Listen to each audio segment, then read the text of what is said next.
And welcome, Hoosier fans, to another episode of Podcast on the Brink, your weekly dose of Indiana University basketball news and discussion. I'm your host, Jerod Morris. Podcast on the Brink is a joint production of the Assembly Call and Inside the Hall. For complete coverage of IU basketball, visit assemblycall.com and insidethehall.com.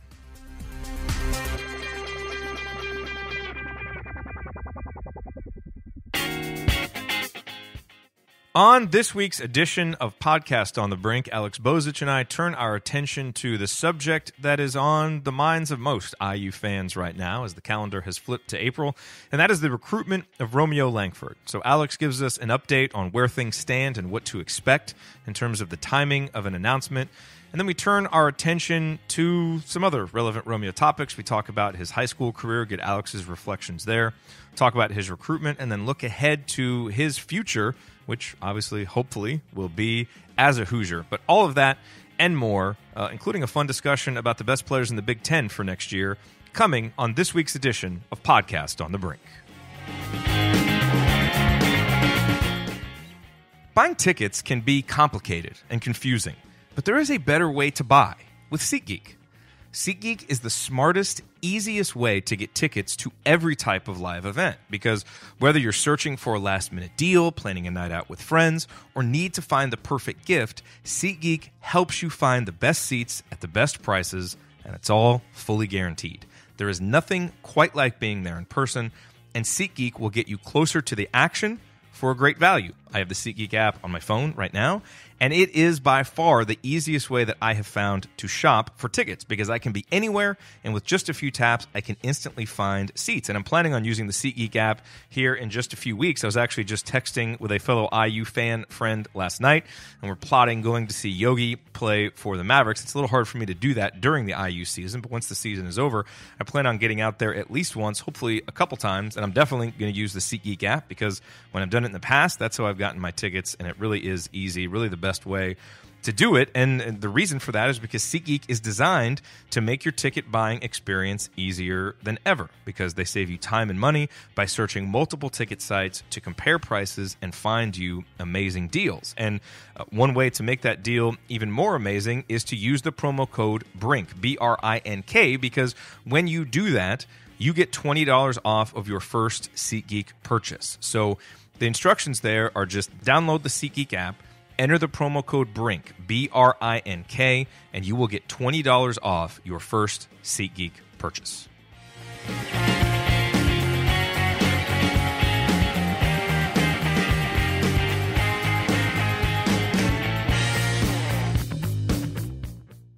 All right. Well, I'm here with Alex Bozich. And Alex, the calendar has now turned to April. And that means that one topic is going to be on Indiana fans' minds between now and the announcement of a certain decision. And I'm not talking about graduate transfers, and I'm not talking about even what Juwan Morgan is going to do with his final year of eligibility. Those are obviously very important, essential storylines for the offseason. But the number one storyline on everybody's mind now is Romeo Langford, as it has been. But, you know, now it feels like we're finally starting to get closer to the finish line. You know, April has kind of been the month where it's been discussed when an announcement would happen. And here we are in April. So I thought that we would take some time today. You know, there have been a lot of different profiles of Romeo that have come out over the last few days, and, you know, they've added some interesting insight. And I realize that I still have a few questions that I want to ask, and, you know, this situation better than anybody. And so I want to ask these questions to you. So I came up with these 11 questions that kind of span three different categories: Romeo's high school career, his recruitment, and his future, that I want to ask you and get your insight on. But before we jump into that, maybe let's just kind of set the stage and update everybody with the latest on, where we are, where the family stands with the decision, what your expectation is for when that will happen, all that stuff. Because, again, like I said, that's what everybody's focused on right now. Yeah, you've got the Jordan Brand game coming up this weekend, I think April 8th, and then you've got the Nike Hoop Summit on the 13th, I believe, out in Portland, Oregon. And the expectation is after that point, there will be a visit to Indiana, likely after those two All-Star games, and then a decision I would say in the back half of the month is basically what I've been hearing to this point. So beyond that, not a whole lot to update.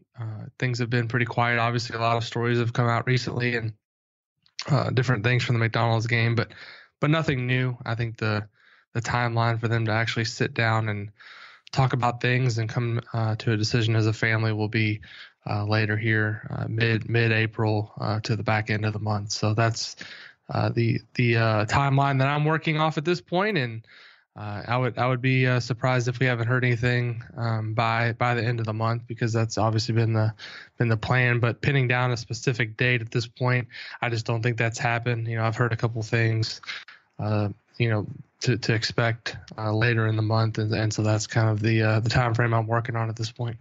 Are there any plans at this time for like final visits to any places other than Indiana talk with Rsci? Like, is he planning on going back to Vanderbilt or hosting Bryce Drew for another visit, anything like that, or same with Kansas and Bill Self? I haven't heard any plans on that. I would think if a school has visits left, they could come to New Albany. I think it's a dead period right now because of the Final Four, but sometime in April, if there's visits available, that there could be an opportunity for a school to come back and come to an open gym or something, or work out at New Albany. But other than that, I haven't heard anything in terms of planned visits at this point. I think that's something I'll start to kind of track and pin down as the month goes along. But at this point, I haven't heard anything in terms of schools coming up here, and I haven't heard anything firm either. I would guess it's a long shot that he would go out to Kansas, and then obviously Vanderbilt's within driving distance. So if they wanted to work another trip in there, they could do that. But I haven't heard of any firm plans to do that at this point. And last question on this topic: is there anything that you would, maybe advise Indiana fans to read into or not read into when the announcement is set? Like if it's at New Albany, is that a good sign for Indiana? If it's, is there anything there that you think might be an interesting sign as everybody kind of tries to read the tea leaves on what the decision will be? No, I don't. I think he's going to be pretty well supported by New Albany people, regardless of what his decision is. Now, if it's a public announcement in New Albany where the general public can attend, I would have to think that would be a favorable thing for Indiana, just looking at it objectively. But if it's in a controlled situation, like in the high school gym where only certain people are invited, or just the media and a small gathering of people, then I wouldn't read too much into it. But, like I said, if it's a public thing where anybody can come, I would, excuse me, still getting over the flu here, but I would look at that as a potential good sign for Indiana. But at this point, they've kept things so well guarded that I'm not reading too much into anything at this point. Okay, so that sets the stage for us, lets us know what to expect. And again, as we know, all IU fans will be patiently, and some maybe not so patiently, awaiting this decision. But I've got some other questions for you. And so let's hop into some of those. And Alex, I want to start talking about Romeo's high school career. And the first question that I have for you that I don't feel like I fully know the answer to is, we know that Romeo was making waves statewide as a freshman. He kind of burst on the scene, was, scoring a ton of points. But at what age did people in New Albany actually start talking about Romeo Langford as potentially being a special player in the future? Like, when did people kind of start to take notice, like, whoa, this young kid's got some potential? Yeah, I first heard about him as a fourth grader, and that was just because a friend that I grew up with, just a kid that lived around the neighborhood, that I shot baskets in the driveway, and someone that I'd known for a long time was actually his fourth grade coach at Mount Tabor, which is where he went to school, and I went to the same elementary school. And so I'd heard about him at that point, and he just mentioned to me at that time that there was a kid in fourth grade that was just dominating everybody and a name to watch. But then as he got into middle school, I think I heard about him dunking maybe in eighth grade, and you don't really hear of too many middle school kids throwing down dunks. And so that was really the first time that I had really kind of taken more of a serious approach to what people were telling me. And, I think for around here, most people knew about him in middle school just because he dominated pretty well throughout his elementary and middle school career. And then, of course, when, like you mentioned, as he got to New Albany as a freshman, that's when things really took off. But his national ranking really didn't come up to that elite status, I don't think, until after his sophomore year when they won the state championship. I think he was ranked on some lists as a freshman and sophomore, but I think once they won state after a sophomore is when he kind of got up and had that 5-star status as a recruit. Was that just because people didn't really know about him? I mean, you would think a guy who was that dominant as a freshman in a state that loves basketball as much as Indiana would get some of that attention. Like, what else changed? Did he grow, or why was attention suddenly heaped on him from a national level after that? Yeah, I mean, a lot of it is just not being seen. Yeah. The younger kids, I mean, the guys who do the recruiting coverage the best, and not to name names, but Evan Daniels, I think, does a really good job. Brian Snow, obviously, both of those guys with Scout, now 24/7 Sports, and there's obviously some guys at ESPN and Rivals that do a really good job too. But a lot of them don't really watch kids until they're in high school, and so they're not going to go out of their way to watch a 7th or an 8th grader. In a lot of cases, they'll come out with an early list for freshmen, but it's guys that they see at these national type events and guys that they've heard about and maybe had a chance to see for in person. A lot of these national showcase events during the high school season will have kids that are younger that are really good, but they're from a prep school or something like that. So that's where they see a lot of these kids, or they'll see them playing on the EYBL or Adidas. And Romeo started out in middle school playing for a local program, and then he started playing for Eric Gordon, I think his first couple of years as a high school kid. So, he wasn't as seen as much, and so I think that has a lot to do with it. But it wasn't like he was a guy who made a crazy jump from 9th grade to a senior year. Obviously, he got better over time, but I think for him more than anything else, it was just being seen, but being viewed by the right people in order to get that ranking. I think he was always a pretty special player who probably would have been worthy of a much higher ranking earlier in high school if he had been seen. And playing at New Albany, I mean, you look at Southern Indiana basketball, there's been some great players to come out of this area, but no really, 5-star type McDonald's All-American from the New Albany, Jeffersonville area since the early 90s when Sharon Wilkerson came out of Jeffersonville High School and they won the state championship. So not that hasn't been great players, it's just you haven't really seen that highly ranked 5-star kid in quite a long time from this area. And the politics of it suggests that in most cases, the kids from Indianapolis are going to be seen more and given more of the headlines, and that's just kind of how it works. Southern Indiana and even Northern Indiana, the region, different parts of the state, just aren't seen as regularly by guys who do the rankings, and that's of no fault of them. And I don't think it was something where he was snubbed. I just think it took a while for people to actually get a look at him and then put him where he belonged in the rankings. All right, my next question for you here as we talk about Romeo's high school career. As you reflect on his career and all the games that you saw in person, which was obviously many, what is the one on-court basketball moment that stands out to you the most as kind of the quintessential Romeo moment in your mind? Well, I would say the game that was most memorable, I wasn't even there for it. I saw highlights of it, but Indiana, I think, was in the tournament that year. It was 2 years ago in the semi-state when he scored 46 points against Southport. That was really the moment where I looked and going back and watching highlights of that game where he kind of really took over and kind of cemented himself as this stud on a national level. I mean, this year he had a lot of different games where he just took over and did different things. I mean, in terms of the wow plays, there was a dunk, which I tweeted, I think, on Twitter. It got over 100,000 video views. That dunk that he had, I think it was against Evansville North, one of the Evansville schools, where he took the ball off the backboard and just cocked it behind his head and dunked, and then basically had no reaction afterwards. And that's kind of his whole persona on the court. He does all these things that most guys would, be, showing their muscles or doing different things to kind of get the crowd involved, and he makes these spectacular plays and then just runs back the other way like it was nothing. So I think that kind of is a pretty good representation of how he is as a player, and just kind of his whole attitude on the court. And so, I would say those two moments, that dunk this year and then that game as a sophomore against Southport are really the two moments that stand out the most. How do you think his career at New Albany is going to be remembered? I mean, obviously, he's a legend, and I mean, people will be talking about Romeo Langford stories for decades upon decades, especially people who, like you, are able to watch so much of it. But in the heart of hearts of New Albany fans, do you think that there's going to be, as we kind of move on from it and people start reflecting on it, will there be any sense of potential unfulfilled because he only, and I use that in quotes, won one state championship and didn't break Damon's record?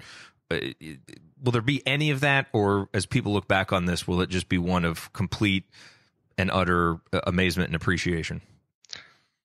I think it'll be basically all remembered very well because he had chances to leave, go other places, go to prep schools. He didn't take any of those chances. He stayed, and he's a local hero, local celebrity. He can't go anywhere without being recognized or asked for a picture. I mean, he's doing things like, going to see people that are not in great situations and making their day. And all the kids have Romeo jerseys and look up to him. And I don't think there's going to be anybody that looks back on anything he did and says that he came up short, because in the reality is it's really hard to win state championships. I mean, they won the sectional 4 straight years.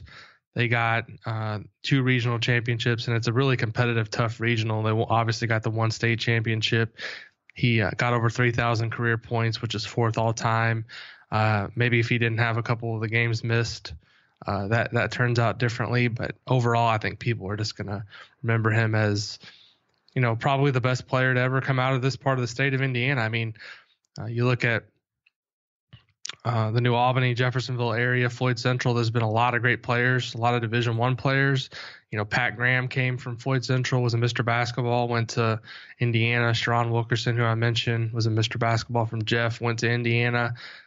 But they weren't the same caliber of player that Romeo is. I mean, he's realistically could be a 15-year NBA player if things work out for him at the next level, if he continues to progress. I'm not saying that's what he's definitely going to do, but he has that type of potential. So those guys were great high school players, and going back even further, I'm sure there were other great players. I'm not as familiar with them, from the 60s and 70s from this part of the state, but in terms of guys that I've watched a lot of basketball in this area for a long time growing up, went to games at New Albany. I saw a lot of great players come through in the 90s and nothing like this. So, I think it's going to be a lot different for people at New Albany next year. It's just, they've been used to this now for 4 years, and it really feels like a once in a lifetime situation. So, I think for the most part, people are going to remember it as probably the best era of New Albany basketball ever. All right, a few questions for you about his recruitment. My first question is, do you buy into the notion that Rsci Miller has already succeeded just by getting Indiana into Romeo's Final 3? Because it certainly felt like before the coaching change, Indiana didn't really have much of a shot at Romeo, and I don't know if that's true or not, but that's certainly how it felt just from the outside looking in. So do you think that Rsci succeeded just by getting to this point, or do you think he actually needs to land Romeo and get him to come for Indiana, even if only for 1 season, for all of the effort and the discussion and the hoping and all of that to have been worth it? Well, I don't think this is just an Rsci Miller specific question. I think whichever of the 3 remaining schools gets him has obviously done a great job, and that's a significant accomplishment, but somebody has to come up short.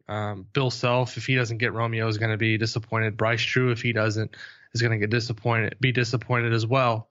Same for Rsci Miller. I think the significance of it is obviously it speeds up the timetable for Indiana basketball to become relevant, more relevant, I would say. They're already obviously relevant on the national stage, but to become relevant as early as next season, because right now, based on this season's results, nobody's obviously talking about Indiana right now. The season's been over for over a month, and people are obviously going to have some curiosity as to what the future looks like under Rsci Miller, and there will always be some type of national spotlight on the program. But I think getting him would be a accelerating that process because they could be a really good team next year if he enters the fold. So, I've always been a guy who in recruiting, it's either you get the kid or you don't. I mean, it's not a criticism of anybody if they don't get somebody, but whether you finish second or you finish 10th in recruiting is the same thing. You either get the kid or you don't. So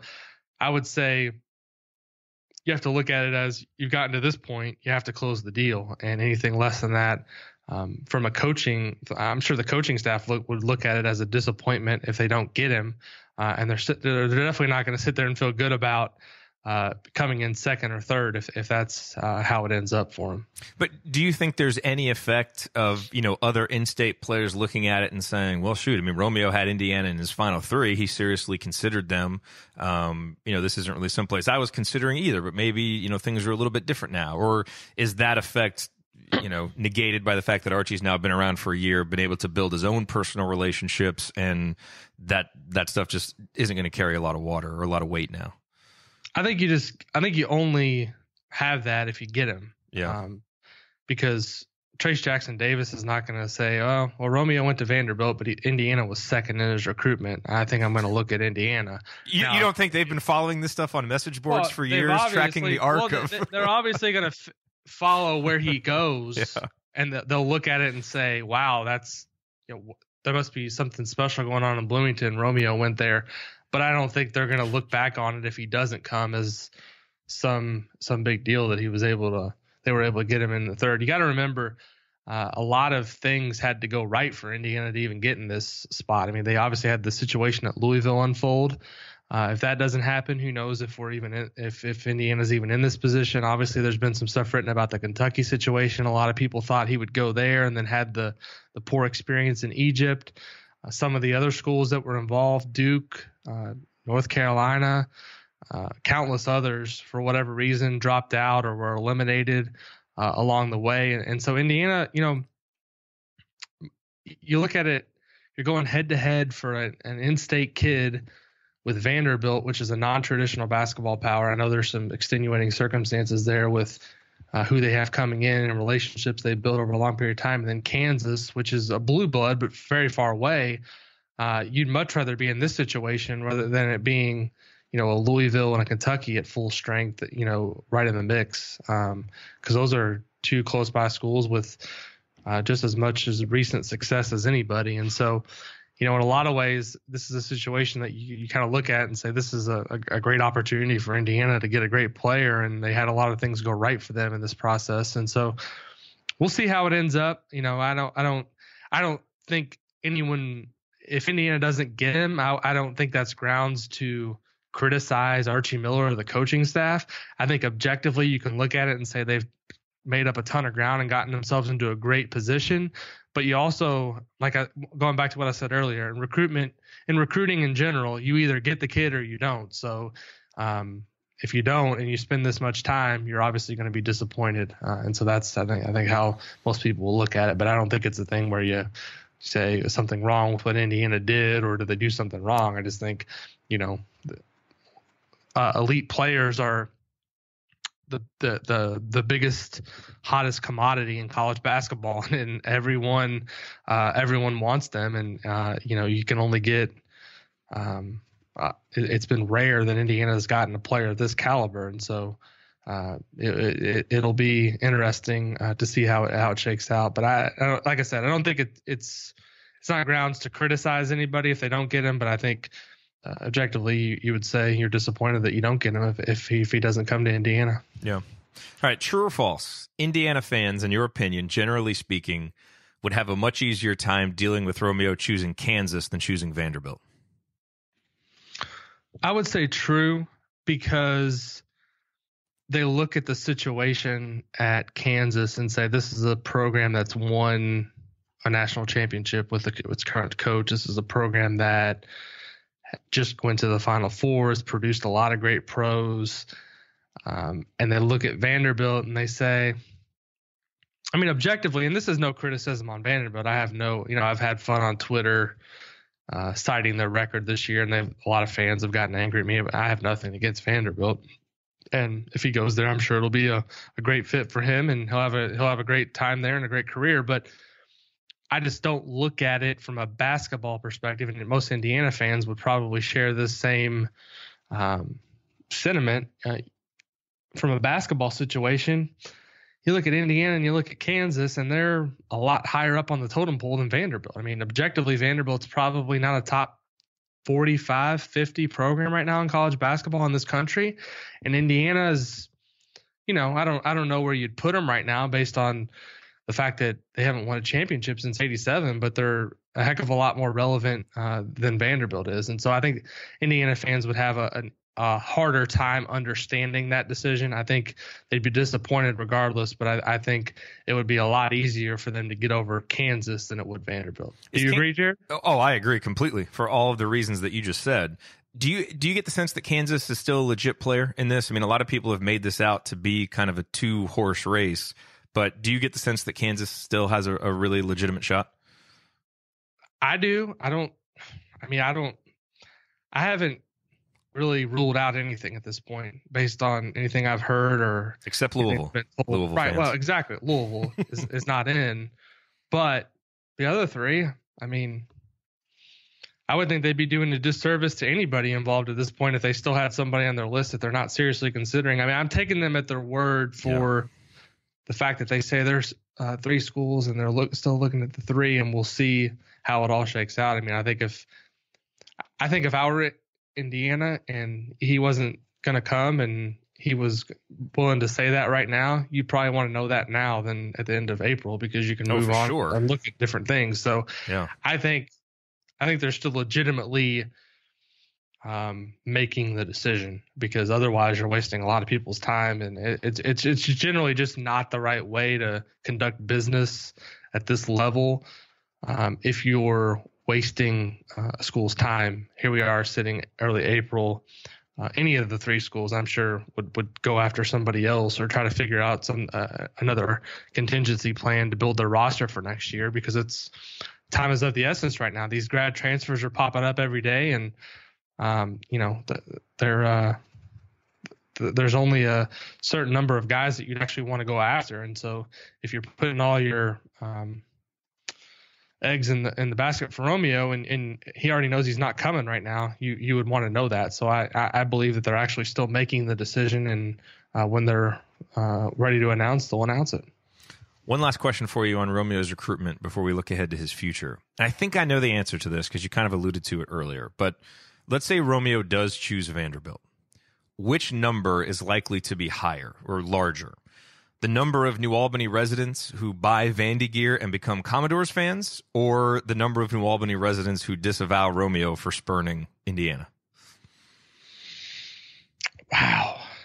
That's tough, because I don't think there's going to be a large percentage of either. I think there will be people that are... Yeah, that's what I'm kind of getting at, is at the extremes. I know in the middle, like the vast majority of people will probably watch Vanderbilt games and support Romeo and, blah, blah, blah. But on those extremes, which do you think? I don't think there's going to be anybody that's from around here that's an Indiana fan or a Louisville fan or a Kansas or a Kentucky fan, which is what most people in this part of the state are. If Romeo goes to Vanderbilt, they're not going to go out of their way to watch him play. Now, if he's on TV and there's a game on, they'll watch him, but it's not like they're going to be not watching IU game at the same time because Romeo's playing for Vanderbilt. So that's a really tough question. I would say there will be a certain percentage, and I won't agree with this, that will be upset and feel like the wrong choice was made if he doesn't come to Indiana, and there may be some people that are angry for whatever reason. But I don't think there's going to be a large, it's hard for me to say. I don't think there's going to be a large amount of people that are going to be converted into Vanderbilt fans, because he's going to be wherever he goes, in my opinion, 1 year. And so once he's gone, if he doesn't go to Indiana, people will still, I think, from New Albany, be fans of his and follow his career wherever it goes. And like I said, they'll watch Vanderbilt if they're on, but they're not going to go out of their way to go down there to watch games or do anything else to support the Vanderbilt program. I mean, they'll be Romeo fans, but they're not going to go out of their way to do anything that takes away from from watching the teams that they cheer for first. Yeah. Okay, so let's talk about Romeo's future. And you just mentioned he will most likely be a one-and-done player. So let's start there. Ignoring any type of injury, obviously, is there any scenario that you can see in which Romeo spends more than 1 year in college? I mean, maybe if he likes school, likes the experience, and just has like a Cody Zeller type of experience where he decides that he wants to stay for 2 years. But other than that, I mean,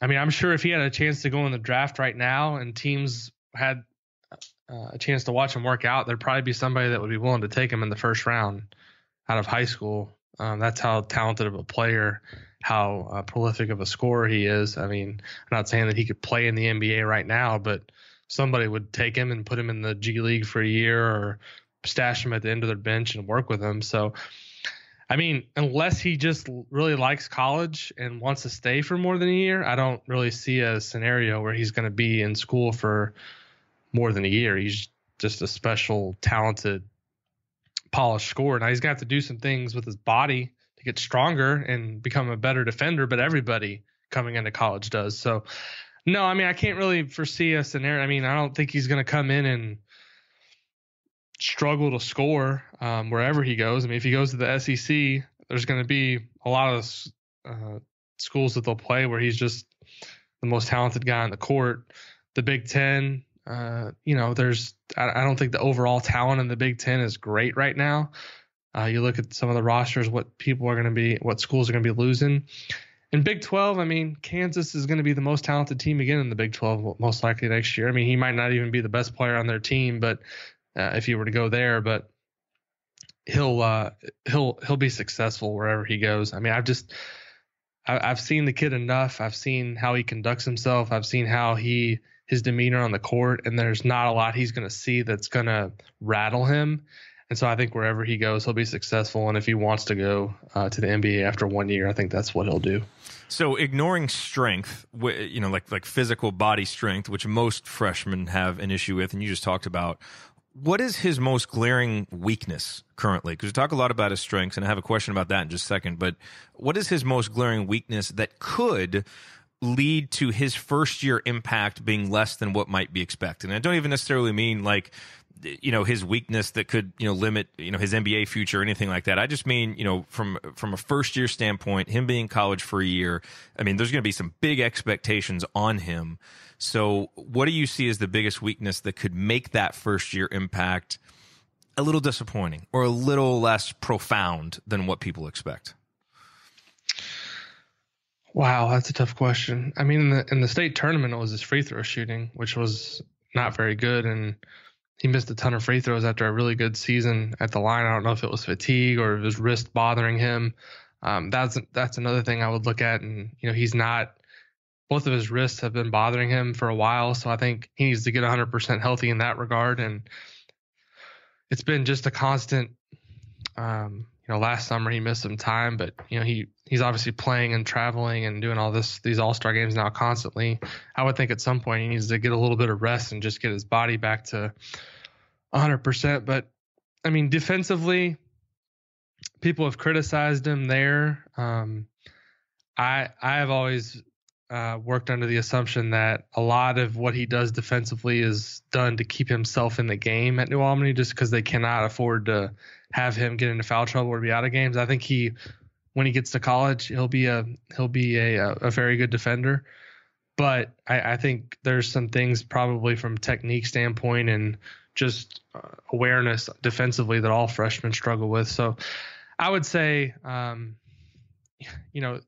terms of his offensive game, I mean, he can score from deep. He can score in the mid-range. He can score in transition. He can get past guys. I mean, in terms of getting to the basket and making shots, he's one of the better high school kids I've ever seen at doing that. So I would say, his free throw shooting was inconsistent. His three-point shooting wasn't the greatest at times this year. I'd say those are two things he needs to become a little bit more consistent with. And then obviously his defense is going to, with any college freshman, is going to have to pick up, but I think he's got all the tools to be very good in that area. I mean, it's hard to, you're nitpicking when you're looking at a top 5 player in the country coming up with weaknesses. Everyone has things that they have to improve on, but his strengths are just so elite in terms of his offensive game that a lot of those things are just covered up and you don't even really think about him. I'm sure he'll have, wherever he goes, I'm sure he's going to have games where he struggles or he has a bad shooting game, and it'll be interesting to see. I mean, because things have come really easy for him in a lot of cases. Even when he's being guarded by 2 or 3 guys, he's still going out there and getting 35 a game. How's he going to respond when he plays another really good team and they've got maybe a stronger athletic senior on him that's giving him problems? How is he going to respond to that? I mean, like any freshman, he's going to have bumps in the road. I'm sure Marvin Bagley had games this year where he didn't play as well as he was capable of. So we'll see how it goes. But it's really tough to pinpoint things that you look at him and say, well, that's a weakness. I mean, maybe his ball handling a little bit too, but off the top of my head, those would be the main things that stand out. So we know how great he is, at scoring. I mean, he's a sensational scorer. What is his most impressive secondary skill that he isn't given enough credit for because, the scoring kind of overshadows everything when you talk about his strengths? I'd say his passing's above average. He doesn't get a lot of credit for that. He's a good rebounder. Is he a good rebounder because he's athletic, or is he a good, does he box out? What makes him a good rebounder? A little bit of both. Timing? I mean, I think he's got a knack for the ball. I mean, Indiana has had some good guard rebounders over the last couple of years that I can remember. He's probably just as good as any of those guys. I mean, he's got good size. He's an athlete. I mean, if you're athletic and you have a knack for getting the ball and you're good and you have you play hard, you're going to be a pretty good rebounder. I'd say his unselfishness too. I mean, that kind of coincides with the passing a little bit. I mean, the thing about it is he doesn't force things a lot. Now, he takes some threes and some shots where you're like, wow, was that the best shot? A lot of the times it'll go in and you're like, that's just how he gets it shot off a lot of times because he's seeing these junk defenses where they're, double teaming him every time he catches the ball. And that's the only way he can get a shot off in certain situations. But he doesn't go out of his way to just force things. If there's a lot of times in the state tournament where other guys were open and he found them, and that's how New Albany won games. It wasn't like it was every game Romeo was getting 40 and taking 30 shots. I mean, he was willing to get his teammates involved. And so as great of a scorer as he is, I mean, I think he can be a pretty good facilitator. Now, he's not a point guard or a guy who's going to be like your main person to set other people up, but I think he's a willing passer and somebody that's more than willing to get his teammates involved. All right, so these final 2 questions are going to assume that Romeo chooses Indiana. So every offseason, you and Dylan Burkhart do a preseason top 25 players in the Big Ten list. It's always very much anticipated, and I love reading that. I'm assuming that you guys are going to do it again this year. Yeah, but our track record in recent years has been really slipping, so we might have to. Where did you have Juwan on that list this past season? We didn't have him in there. Oh, dang, sorry. I don't think we had I'm trying to think. I don't think we had. I want to say we didn't have Tony Carr in there. I have to go back and look at it. We've had like our share of under the radar guy. Like the first year Ethan Happ burst on the scene, we had him in there and people were like, who is this guy? And of course he played well. Yeah. But this year, I think it gets harder by the year because there's just so many unknowns and so much turnover. It's hard to pinpoint.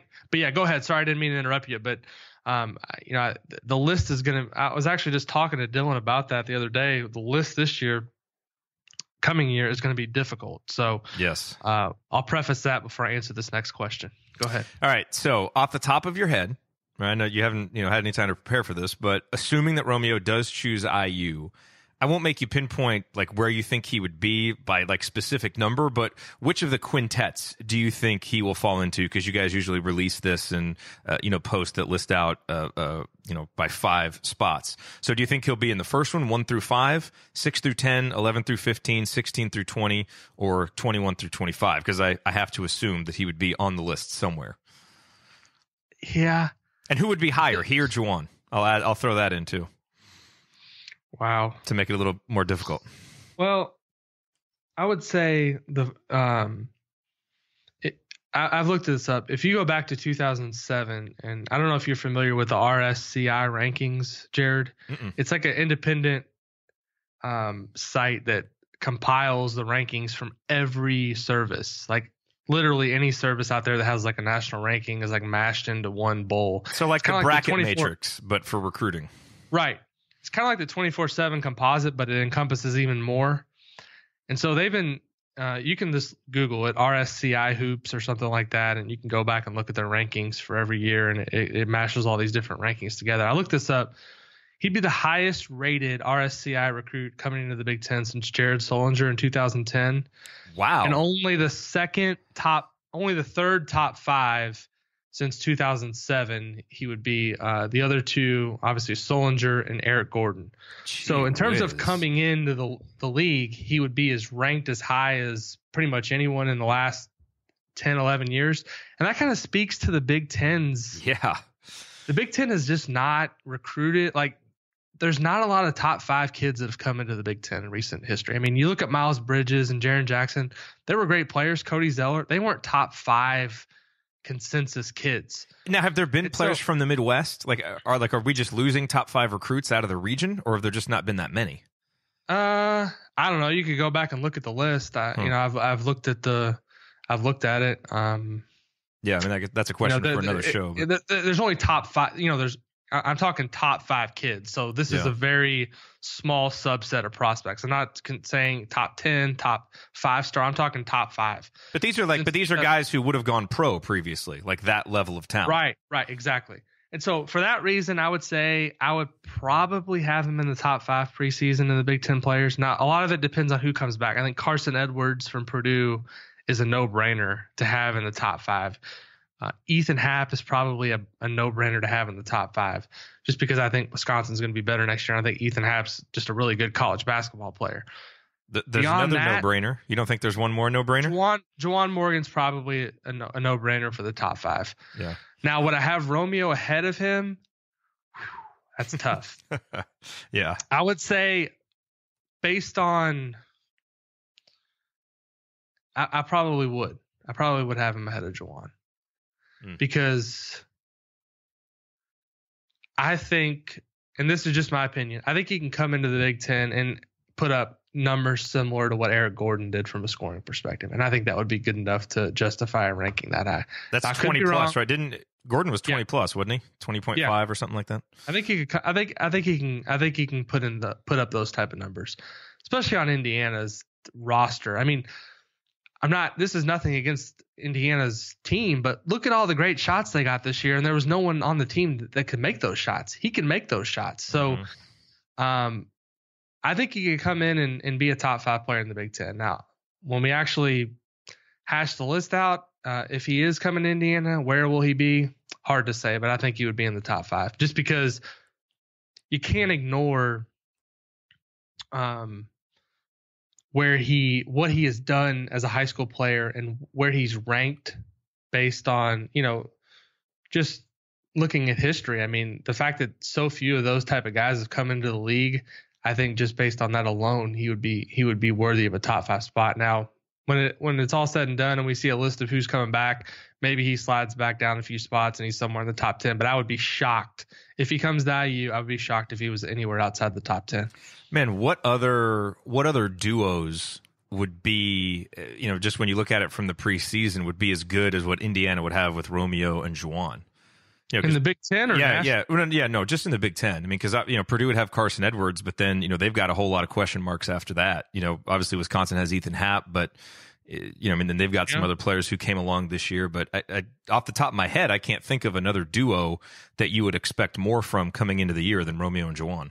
Yeah, because Michigan State's going to lose a ton. Purdue's losing a ton. I think Michigan's going to have some guys leave based on this run. Yeah.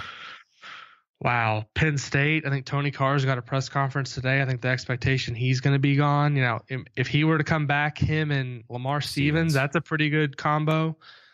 Yeah. But beyond that, wow. I mean, yeah. I don't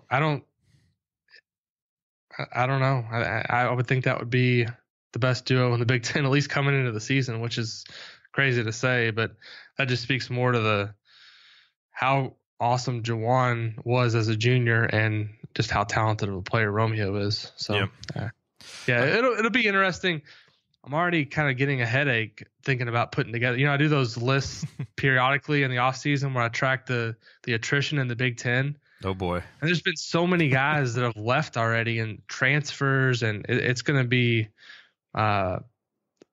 fun, I guess, to put that together. But there's been a lot. I mean, it seems like the grad transfer thing is just like exploded. It's like a free agency for college basketball now. And it is. I don't know if that's a good thing, but that's where we are. And so I can't complain from a content perspective because it gives us something to follow and write about all year. But and for college coaches, and no, I don't feel sorry for college coaches because they're making millions of dollars. But in terms of managing a roster, it's not easy to do. It's a lot harder. All right, my final question for you before we wrap up. Again, assuming Romeo commits to Indiana, what is your best guess right now at Indiana's starting five on opening night? And not necessarily what you project it to be as the season, goes along, because so much of that is going to depend on what freshmen develop and all of that, which is difficult to predict. But I think it's a little bit easier to try and predict, when the season starts, who's going to be the first five when the ball rolls out. So obviously if Romeo commits, you would assume that he would be in there. Juwan certainly would have another spot. Who do you think fills in around them? Justin Smith. Yeah, that sounds pretty obvious. Devontae Green, I think. Yeah. And the fifth, I would say, if he's healthy, Deron Davis. Do you think he can be healthy enough by then? Man, that Achilles injury is tough. People ask me this question, and I always get hung up there because I really don't know what to expect from him next year. Yeah, I think he said 6 to 9 months, which it happened in January, so you're looking at June to September. I would assume if he's going to be 100% healthy at any point next year, it'd be beginning of the season. I mean, yeah. So I just haven't. I mean, I guess you could see like a small ball lineup where Juwan would be at the 5 and Smith and who else is McRoberts maybe, and then Romeo. But you're not expecting like Jerome Hunter, say, to come in and start from day one. I mean, I wouldn't rule it out, but I mean, I don't think if they got Romeo, that would happen. I don't think Demezi, Robert Fennessy. I think there's a chance that he could start some, but freshman guards are really hard to project and figure out. It's a pretty that's a lot to ask of a freshman point guard to come in and run the team. I mean, even Yogi, remember him back to his freshman year, he wasn't great from the beginning, and he was a McDonald's All-American 5-star kid. Yeah. And so I think Robert Fennessy is going to have an impact next year. I think he's going to play, but if you're asking me if I ever predicted he would start at this point, I would say no. So that'd be my list. But I mean, look at all the great options potentially off the bench. Race Thompson, Al Durham, Easy Anderson, Jake Forrester. I mean, I think Jake's going to have a big impact. McRoberts, we haven't even talked about. I mean, it's going to be hard to take McRoberts out of the starting lineup. I mean, he was pretty darn good. I mean, if he has a good offseason this year and just becomes a little bit more comfortable in his shot or a little bit more aggressive, he's hard to keep off the floor because his defense. And he's the tone setter for Archie's program. I mean, he and Juwan, Exactly. So I think the depth next year is going to be Romeo or no Romeo. I think the depth next year is just going to be a lot more, a lot better. And we haven't even talked about Clifton Moore. I know. I was just thinking what's Clifton Moore? I mean, if Clifton Moore has a good offseason, who knows? He could play next year. I mean, there's a lot of. We got to throw Al Durham's name in here just that we've mentioned everybody. Let's get everybody in there. I threw Al Durham in, I think. Did you? I mentioned him earlier. Maybe you did. Yeah. Okay, one very, very quick follow-up there, because you mentioned Justin Smith. Do you think he makes that top 25 list next year? Or this offseason, coming into the year? Probably not, I would say. Do you run the risk of a Juwan Morgan level oversight if you don't add Justin Smith to the top 25? We could. We should actually have somebody like critique our list after the fact and then make fun of us for how bad of a job we do. But it's really hard. Like, I feel like we do a pretty good job, like the top 15, but predicting under the radar guys is hard. Like you almost, and you get into this thing where you're like, I got to have somebody from every team. And then you do that. And then like this year, like Purdue had like 4 players that definitely would have belonged on. I think we had all 4, maybe even 5 players that would have belonged, because you looked at Haas and Edwards and Matthias. I think they all belong in the top 25. And then, I think going into next year, I mean, Harms or whatever he could be in the discussion for a top 25 spot. So that's the other thing that happens. You like the guys that are hard to peg are like a Corey Sanders on Rutgers. Like he puts up good numbers, but the team's not good. Mm-hmm. That's the hardest thing about these lists. So he's also going pro, right? So. He's gone. So it's fun. It's a lot of fun to do just because you're getting yourself familiar with all these rosters and you're kind of studying the personnel and you're looking at, well, who could be good on this team and who could be good on that team. But I mean, I remember one year we had, I think Nick Stauskas was, I don't know if he was Big Ten Player of the Year, but he was close. He was one of the top 2 or 3 players in the Big Ten. And I don't think we had him on the list in the preseason, or we had him really low. That was just one example that comes to mind immediately of really bad gaffes that we've had. I mean, Juwan Morgan, I think, I don't know in the preseason that too many people complained that we didn't have him on there. We had Deron Davis and Robert Johnson. No one knew what to expect from Juwan. I mean, no one even knew if he could stay healthy. So but that's why watching this stuff is fun, because, you know, guys emerge out of nowhere. Other guys struggle. I mean, if it was that easy to predict, it wouldn't be fun to watch. So that's part of the charm of the whole thing. Who would you say the next year would be, like, based on what you know right now, the number 1 player? Carson Edwards? In the Big Ten? Yeah. I think Juwan Morgan's the best player in the Big Ten. I mean, and I think Carson Edwards is a great player. I think Ethan Happ's a great player. But I think Juwan Morgan's the best player in the Big Ten. And I think if he can play more in a position that suits him, because there's better depth down low and he doesn't have to take such a banging all the time, I think his numbers will be better, because, you know, you won't see the fatigue that you saw from him at the end of the year. And I say him because I think, and look, Ethan Happ's a really good defensive player too with all the steals. But, you know, when you combine the blocks and the steals that Juwan gets, his versatility defensively, how good of a passer he can be offensively. And now I think he's going to need to improve his shot, and obviously he's going to need to make free throws, but I expect that we'll see him be better in those 2 areas next year. I think he's the best and most complete player in the conference, and I say that, you know, pretty, not with certainty, obviously, but pretty confidently. He's got to stay healthy and obviously improve his shot.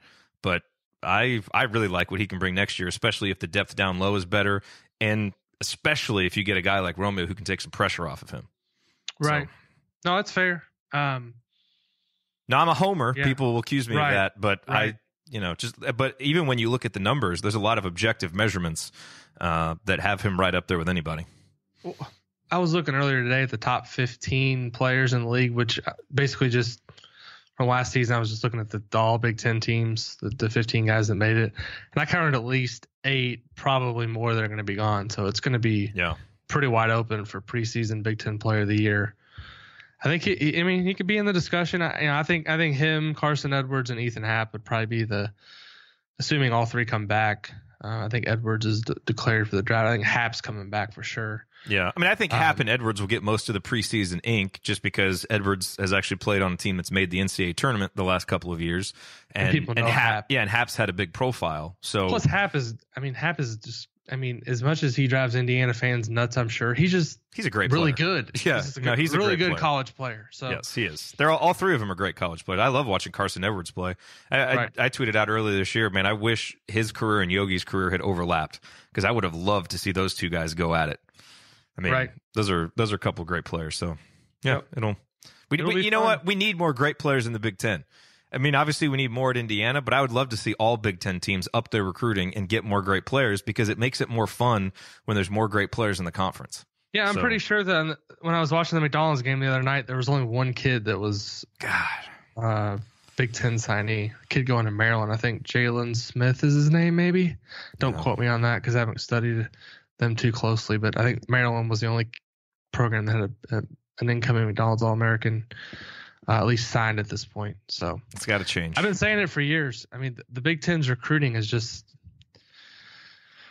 I mean, obviously, as the 2 teams that are going to play for the championship on Monday showed, it's not all about getting one and dones, but it sure helps to have that elite talent, and the Big Ten just hasn't had it for a long time. Yep. All right, Alex. Well, that'll, maybe we'll talk about that more in the offseason too. Because that's obviously a big storyline. But thank you for your insight on Romeo.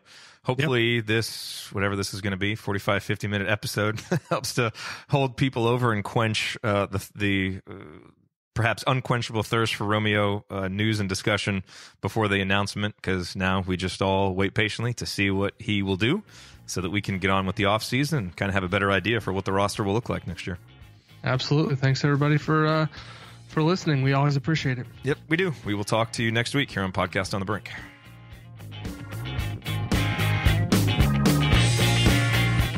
Thank you for listening to this episode of Podcast on the Brink. We always appreciate you being here.